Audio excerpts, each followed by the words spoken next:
एक गांव में दो दोस्त रहते थे, पाब्लो और ब्रूनो। दोनों बहुत बड़े बड़े सपने देखते थे और उस गांव के सबसे अमीर आदमी बनना चाहते थे। उन्हें बस एक मौके की तलाश थी अमीर बनने के लिए, और एक दिन उन्हें वो मौका मिल भी गया। उस गांव को दो लोगों की जरूरत थी जो पास की नदी से पानी भरकर ला सके। ये काम पाब्लो और ब्रूनो को दिया गया। गांव वाले उन्हें एक बकेट पानी के लिए एक पेनी पे करते थे। ब्रूनो को लगता था कि मेरे अमीर बनने का सपना पूरा होने वाला है, लेकिन पाब्लो अभी भी थोड़ा कंफ्यूज था। वो उन हेवी बकेट्स को उठाने की वजह से पाब्लो के हाथ बहुत दर्द करने लगे थे। इसलिए पाब्लो पानी भरने के अलग अलग तरीके सोचने लगा और उसे एक बहुत ही अच्छा आइडिया आया। उसने ब्रूनो से कहा, मेरे पास एक आइडिया है, ये हर रोज बकेट उठाने से अच्छा है हम नदी से अपने गांव तक एक पाइपलाइन डाल दे, जिससे ये बकेट भरने की झंझट ही ना रहे। लेकिन ब्रूनो को इस आइडिया में कोई दिलचस्पी नहीं थी, क्योंकि उसे काम करने के तुरंत पैसे जो मिलने लगे थे। इसलिए उसने पाब्लो को इग्नोर किया और ज्यादा पैसे कमाने के लिए वो ज्यादा बकेट लाने लगा। लेकिन पाब्लो ने अपने प्लान पर धीरे धीरे काम करना शुरू कर दिया। वो आधे दिन बकेट भरता और बाकी के टाइम पाइपलाइन बनाता। उसे पता था ये काम बहुत मुश्किल होगा और पाइपलाइन बनाने में 1 से 2 साल लग सकते हैं, लेकिन उसे अपने आइडिया पर भरोसा था।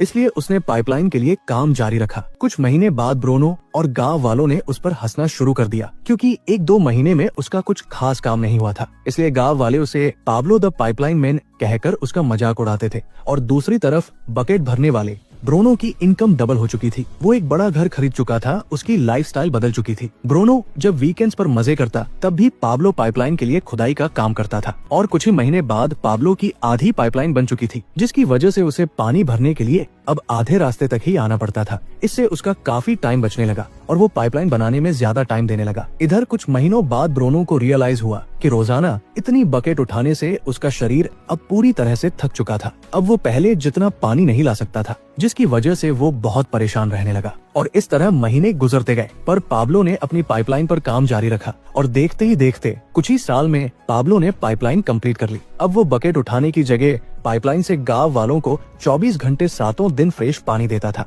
जिससे पाब्लो पहले से बहुत ज्यादा कमाने लगा था। अब सिचुएशन ऐसी हो गई थी कि अगर पाब्लो काम नहीं भी करता, यानी अगर वो सो रहा हो, पार्टी कर रहा हो या कहीं घूम फिर रहा हो, तब भी वो पैसे कमाता था। दूसरी तरफ पाब्लो की पाइपलाइन की वजह से ब्रूनो द बकेट मैन बेरोजगार हो चुका था, क्योंकि गांव वालों को जब चाहे तब और जितना चाहे उतना पानी पाब्लो की पाइपलाइन से मिल जाता था। अब दोस्तों जरा रुकिए और सोचिए कि क्या आप एक बकेट कैरियर हैं या एक पाइपलाइन बिल्डर? क्या आपको पैसे कमाने के लिए ब्रूनो द बकेट मैन की तरह हर दिन काम पर जाना पड़ता है, या पाब्लो द पाइपलाइन मैन की तरह कुछ टाइम के लिए बहुत मेहनत से काम करना पसंद करोगे, जिससे जब आप सो रहे हो तब भी आपको पैसे मिलते रहे?